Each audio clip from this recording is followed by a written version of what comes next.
সমাজের ভাষায় এরা নাকি পাড়ার বেকার ছেলে। সত্যি? তবে এই বেকার ছেলেরাই সবার আগে এগিয়ে আসতে জানে।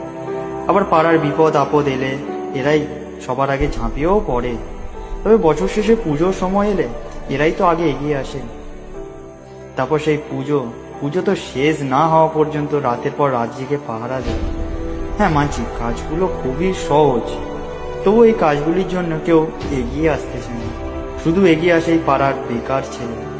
তাও জানি না কেন কিছু মানুষের চোখে এরা আজও পাড়ার বেকার ছেলে। সমাজের ভাষায় এরা নাকি পাড়ার বেকার ছেলে। সত্যি? তবে এই বেকার ছেলেরাই সবার আগে এগিয়ে আসতে জানে।